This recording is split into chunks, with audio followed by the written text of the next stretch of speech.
Welcome to the Knowing Me podcast. I'm Joanne, and I love to help people rewrite their lives' narratives by revisiting their past and reshaping their today. I remember when I got saved, and I didn't know much. Of course, I wasn't raised in a Christian home. I knew that most Christians didn't swear, but there were certain things that I said, certain things that I had grown up with, sayings, actions, things that I just took for granted. I thought that they were just everyday life. And I soon learned, though, that I'd be with Christians and I'd say something would come out of my mouth, and all of a sudden there would be dead silence.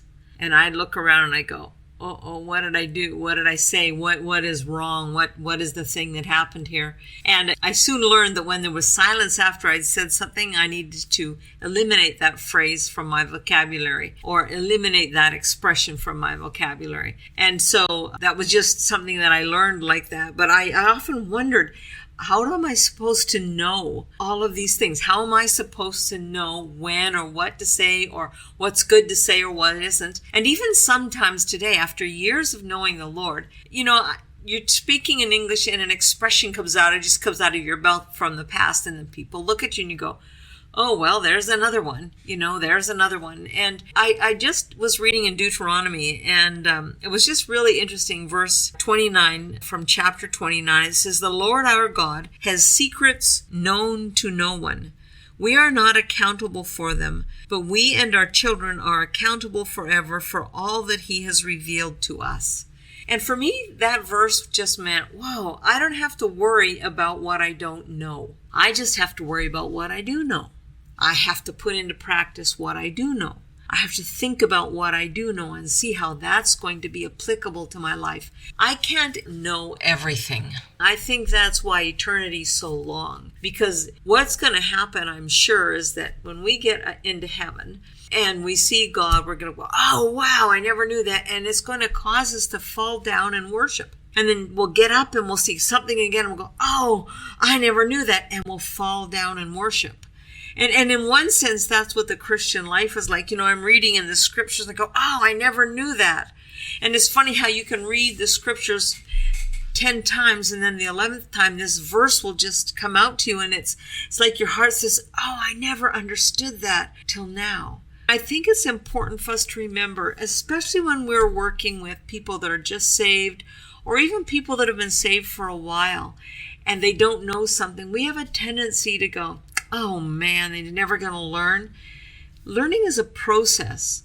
And we need to remember that God says they don't have to be responsible for what they don't know. I remember I was in third year Bible college, and until we took, I forget the name of the course, but it was about evolution and theology and all of that, the Bible, it never dawned in my mind that evolution couldn't be real because I'd never seen the two side by each.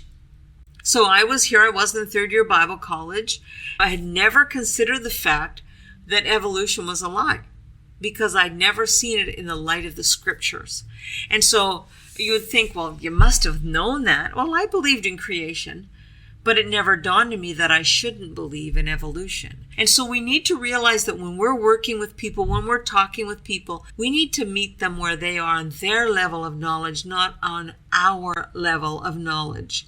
Because they might not know, and maybe it's for us to gently lead them into that truth, but not to judge them because they don't think or feel or respond like you and I do. The verse says we're not accountable for what we don't know, but we're accountable for all that he has revealed to us. So in your life and my life, what has God revealed to you and to me that we're not even doing? We're responsible for that. We need to understand that we're not responsible for what we don't know, but we are responsible for what we do know. And my question for you and for me is, don't you think it would be better, instead of looking for more knowledge or more understanding, if you and I began to put into practice what we already do know? And instead of accumulating more knowledge, we start to live a life and have a style and a way of living that reflects what we know. that reflects God's character in us, that reflects our knowledge of the scriptures and what it means to live by them. Instead of trying for more knowledge, why don't we learn how to live what we know? And I hope as we think of this, that we will realize that it's so easy for us to judge others, but they may not know what you and I know. And when we judge them, we're sinning. That's all that is. We're sinning. And so I think it's important for us to remember that we're not responsible for what we don't know, but we are responsible for what God has shown us, just as any other person is. I remember once when I was counseling and I said, well, what do you think God says about this to a young girl? And she said, I really don't know. I've never thought about it and nobody's ever told me.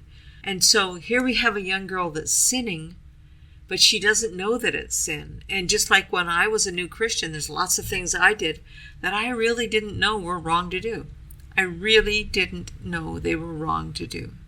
And so I think it's important for us to remember, not just for others, but for ourselves, that God doesn't hold you accountable for what you don't know about him, but he does hold you accountable for what you do know about him.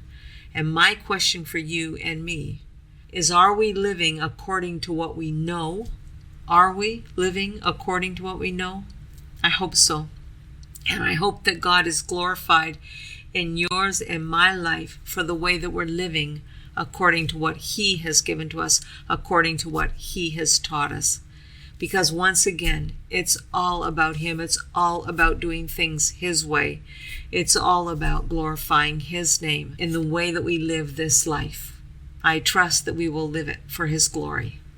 You have a great day, and we'll talk to you next time. Bye-bye.